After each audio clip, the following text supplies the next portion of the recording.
C'est lors du débat électoral houleux entre Alberto Núñez Feijóo et Pedro Sánchez que tous les Espagnols ont découvert la prestance politique du chef de file du Parti populaire.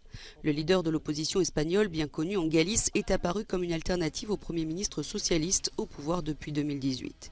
Alberto Núñez Feijóo s'est non seulement imposé face à l'expérimenté chef de gouvernement, mais il aurait convaincu de nombreux indécis à la recherche d'un changement de cap. Bien qu'il dirige le Parti populaire depuis plus d'un an, le conservateur a su rester discret. Il a passé la majeure partie de sa carrière politique en Galice, à la tête du gouvernement régional pendant 13 ans, de 2009 à 2022. Il aurait empêché l'apparition de l'extrême droite, notamment de Vox, en jouant la carte du centrisme et en prônant le faire plus avec moins. Né dans une famille modeste, il a suivi des études de droit et lorsque son père se retrouve au chômage, il décide de laisser tomber la carrière de magistrat pour entrer dans l'administration et devenir haut fonctionnaire. Cette photo a été prise en 1995 et il le regrette sûrement. Alberto Núñez Feijóo, alors membre du gouvernement galicien, pose sur un yacht avec un narcotrafiquant. L'homme politique assure qu'il ne savait pas que c'était un trafiquant de drogue et qu'ils n'étaient même pas amis.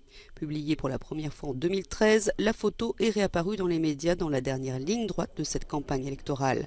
La presse de gauche lui demande de s'expliquer, mais il fuit les débats.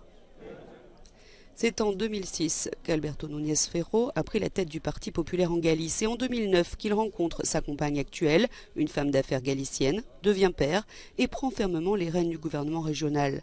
Pendant des années, Feijóo a rejeté l'attrait de Madrid. Sa seule ambition était tournée vers la Galice. Mais lorsque le PP a été ébranlé par des conflits internes, il n'a pu ignorer l'appel à l'aide. Feijóo représente l'unité, l'efficacité et la prévisibilité. Seules ses positions en matière de politique internationale restent assez floues. Sa principale promesse est d'abolir le sanchisme, qu'il a défini comme l'art d'accepter de faire n'importe quoi avec n'importe qui et à n'importe quel prix afin de rester au pouvoir le plus longtemps possible. Cette promesse peut être vue comme un appel populiste et direct aux Espagnols qui souhaitent un changement de cap politique. Depuis le dernier débat, les sondages indiquent un déplacement des voix de l'extrême droite, mais aussi des socialistes vers le Parti populaire espagnol.